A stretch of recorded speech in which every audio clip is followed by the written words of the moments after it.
আলহামদুলিল্লাহ আলহামদুলিল্লাহ। আল্লাহ পাক রব্বুল আলামিন আমাদেরকে এই ফিতনা ফাসাদের সময় একমাত্র নবী করিম সাল্লাল্লাহু আলাইহি সাল্লামের তরিকায় চলার তৌফিক দান করেছেন। এই জন্য শুকরিয়া আদায় করি আলহামদুলিল্লাহ। আমার প্রাণপ্রিয় সম্মানিত কলজার ভাই ও বোনেরা, আমরা আল্লাহ তাআলার উপর পরিপূর্ণভাবে ঈমান আনব। আল্লাহ তাআলার সাথে কাউকে শরীক করব না। আল্লাহ তাআলা আমাদেরকে সৃষ্টি করেছেন তার ইবাদত করার জন্যই। এর দ্বারা বোঝা গেল যে আমরা আল্লাহর ইবাদত করব আর আল্লাহ তাআলার সাথে কাউকে শরীক করব না। আল্লাহ নবীর এক হাদিসে বলেন, আখলিস দীনাকা ইয়াকফিকাল আমালুল কলিল। তোমার ঈমানকে খাঁটি করো, অল্প আমলেই নাজাতের জন্য যথেষ্ট হইবে।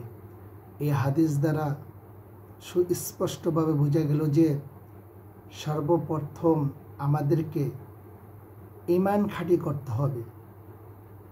আমরা যদি ঈমান খাঁটি করতে পারি তাহলে আমাদের জন্য অল্প আমল করলেও আল্লাহ তাআলার নিকট এটা যথেষ্ট হবে। তাই আসুন আমরা পরিপূর্ণভাবে আল্লাহ তাআলার উপর ঈমান আনি, আল্লাহ তাআলাকে পুরোপুরিভাবে বিশ্বাস করি। আশহাদু আল্লা ইলাহা ইল্লাল্লাহু ওয়াহদাহু লা শারীকা লাহু ওয়া আশহাদু আন্না মুহাম্মাদান আবদুহু ওয়া রাসূলুহু। আমি সাক্ষ্য দিতেছি যে আল্লাহ তাআলা ব্যতীত আর কোনো মাবুদ নাই। আমি আরও সাক্ষ্য দিতেছি যে হযরত মুহাম্মদ মুস্তাফা সাল্লাল্লাহু আলাইহি ওয়াসাল্লাম আল্লাহ তাআলার বান্দা ও রাসূল। আল্লাহ ছাড়া আর কোনো মাবুদ নাই। এইটার উপর বিশ্বাস রাখতে হবে। আল্লাহ তাআলার উপর পুরোপুরিভাবে বিশ্বাস রাখতে হবে।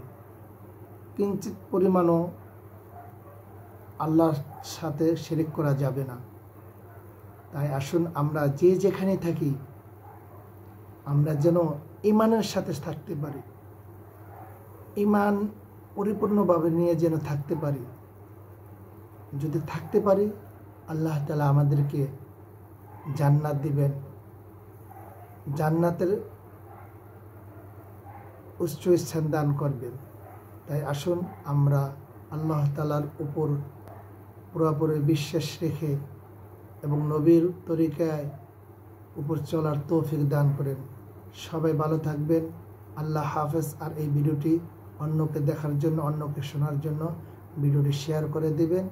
আপনার শেয়ারের মাধ্যমে কোটি কোটি মানুষ আল্লাহর উপর পরিপূর্ণভাবে ঈমান আনতে পারবে, বিশ্বাস করতে পারবে। আল্লাহ হাফেজ।